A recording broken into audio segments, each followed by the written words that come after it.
আসসালামু আলাইকুম। সবাই কেমন আছেন? তাপসী ফ্যামিলি ব্লগ থেকে সবাইকে স্বাগতম। সকালবেলা আজ নাস্তা করব, আলু ভাজি করে নিব, পরোটা ভেজে নিব। এই আলুটা আমি অফ ক্যামেরায় কেটে বেছে ধুয়ে নিয়েছি, পেঁয়াজ কাঁচামরিচ কেটে নিয়েছি।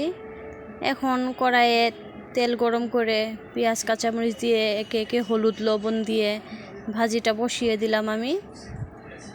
ফাইনালি আমার ভাজিটা হয়ে গেছে। আর অফ ক্যামেরায় আমি পরোটা বানিয়ে নিয়েছি। এখন এই সকালে নাস্তাটা পরোটা আর আলু ভাজি দিয়ে সেরে নিলাম। দুপুরে রান্না করব শুটকি দিয়ে ঢেঁড়স, কাঁঠালে বিচি, আলু দিয়ে রান্না করব। শুটকিটা এভাবে আগে টেলে নিলে তাহলে খেতে ভালো লাগে। শুটকি টেলে ধুয়ে পরিষ্কার করে নিয়েছি। এখন পেঁয়াজ কাঁচামরিচ দিয়ে রসুন বাটা দিয়ে একে একে সব মশলা দিয়ে দিলাম। দিয়ে মশলাটা কষিয়ে এখন আমি কাঁঠালি বিচিটা দিয়ে দিব। কাঁঠালি বিচি আর পানি দিয়ে একটু সিদ্ধ করে নিব এই মশলার সাথে। আর ঢেঁড়স তো একটুতেই সিদ্ধ হয়ে যায়, তাই আগে কাঁঠালি বিচি আর আলুটা সিদ্ধ করে নিয়ে এখন আমি ঢেঁড়সটা দিয়ে দিলাম। এই যে একটু পানি, এতেই হয়ে যাবে ঢেঁড়স রান্না, সিদ্ধ হয়ে যাবে। ফাইনালি আমার এই যে ঢেঁড়স তরকারিটা হয়ে গেছে, নিচে পুরো হয়ে গেছে। এভাবে আমি নামিয়ে নিব।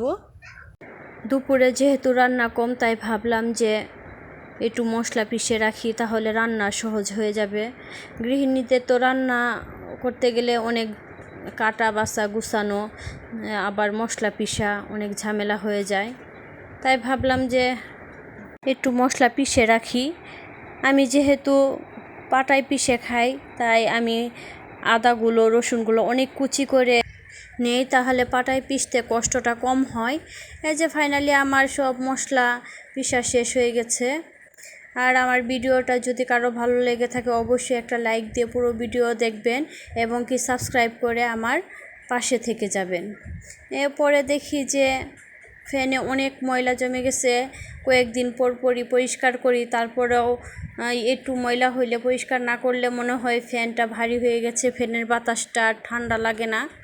তাই আমি কিছুদিন পরই আমি পরিষ্কার করে নিই। ফ্যানটা পরিষ্কার করা হয়ে গেলে এখন বিছানার চাদরটা উঠিয়ে নিব।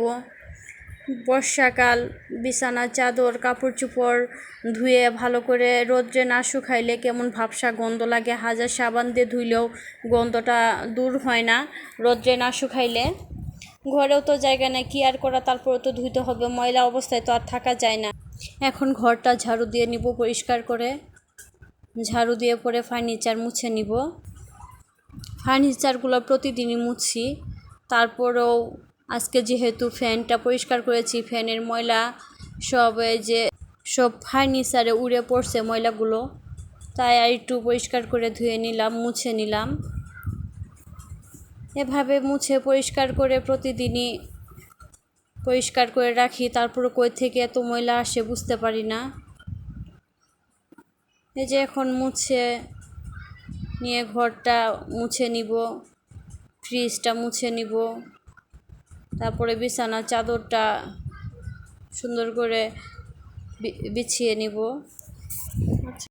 সব কিছু মুছামুছি শেষ করলাম। এখন ঘরটা মুছার পালা। এখন ঘরটা মুছে বিছানার চাদরটা ভালো করে পেরে তারপরে আমি গোসল করে নিব। বিছানার চাদরটা আমার মেয়ে হালকা এমনি দেখছিল যে ওই নিজে বিছাইতে পারে কিনা, একটু বিছিয়ে রাখছিল। তারপরে আমি ঘরটা মুছে আবার পরিষ্কার করে সুন্দর করে টান টান করে বিছিয়ে নিলাম। বিছানার চাদর যদি সুন্দর করে না পারা হয় তাহলে আমার ভালো লাগে না। ফাইনালি আমার বিছানার চাদর বিছানো শেষ। আর সবাই ভালো থাকবেন, সুস্থ থাকবেন, আর আমার পরিবারের জন্য দোয়া করবেন। আল্লাহ হাফেজ।